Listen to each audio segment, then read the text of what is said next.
Hi everybody and welcome to day 19 with Indie Yoga and our core challenge. Today we're going to be starting with a nice opening pose, camel ustrasana, and then we'll go into some leg lifts kind of similar to what's called the longevity series, and then we're going to end today with our first arm balancing pose. We're going to try crow. So first things first, go ahead and come to your mat, come onto your knees. Knees are about hip width distance. And bring your hands to your sacrum, either fingers up or down, you choose. But use the support of your hands to help draw that tailbone under. So a tendency when we come into back bends is to scoop and create a lot of curve in our lumbar spine. We want to minimize that so we can be safe and engage more of the upper middle back. So draw that tailbone under, shift your pelvis forward as you begin to open and lean back.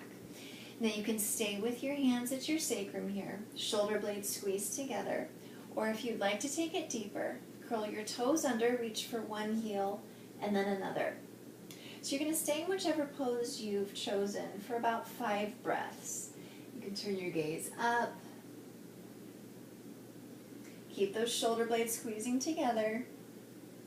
When you're ready, after that 5th breath, hands at your sacrum again, gently lift. And exhale into the counter pose, child's pose. Pause for a couple breaths.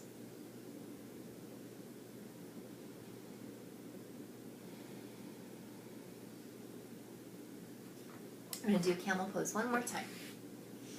So setting up once again, knees are hip width, hands at your sacrum.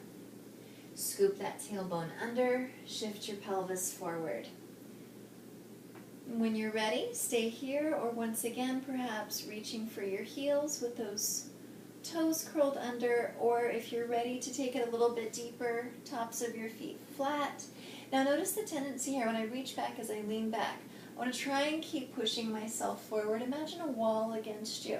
You want to try to stay flush against that wall. Stay for a couple more breaths.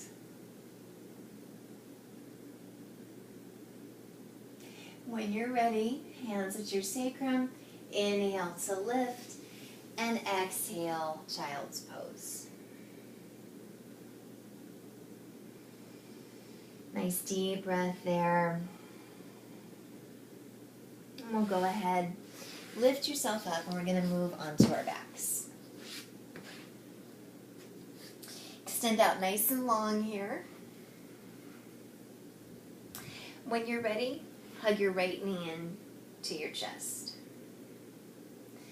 On your next exhale, draw your forehead towards your knee. Keep your belly button in as you curl. The tendency is for it to pop up, so try and keep it down. Now stay lifted here. You're going to extend your arms out long, palms face away from you. Lift that left leg, let it hover above the floor. Extend that leg up nice and straight. We're going to switch our legs about 5 times, keeping that belly in the whole time. Exhale and switch. 4 more.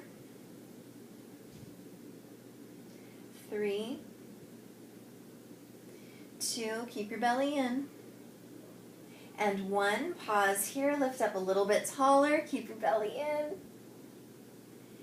And relax. Draw that knee in towards your chest.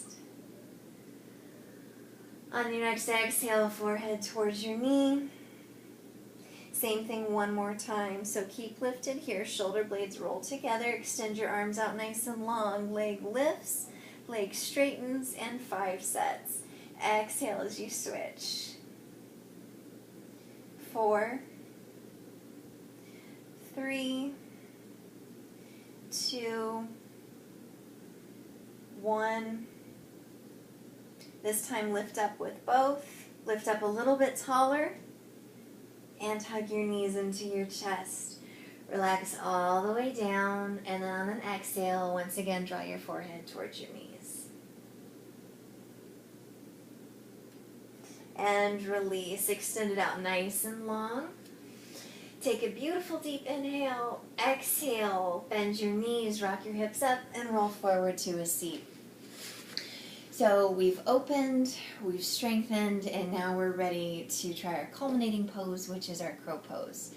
So to come into crow, You're going to spread those fingers nice and wide. We want a nice foundation here, solid foundation, so make sure those hands are about hip width distance. Come into your squat. And sometimes as you're starting this, the easiest way is to bring your knees to the outside of your upper arms. So as much as arm balance does require some arm strength, it's also just as much and arguably even more core strength too. So pay attention to that as you come into the poses. Come onto the balls of your feet. Now begin to shift your weight forward. And as you come into this pose, think of your arms pushing into your legs and your legs push back. You're creating a lot of muscular resistance. See if you can practice lifting one foot and then another, the whole while your core is engaged. Now, if and when you're ready, find a spot to focus on ahead of you. Lift one foot and then another. Maybe you can stay lifted for a few breaths. If you fall out of it, no big deal. Just gather your breath, try again. Just the action of even attempting the pose is great core work. So that's it for day 19, everybody. Thanks for joining us. We'll see you tomorrow. Because it's not us today, it's just me today. I'll be doing today and tomorrow, and then Abby will do the next 2 days. I miss her already. See you later. Thanks for coming.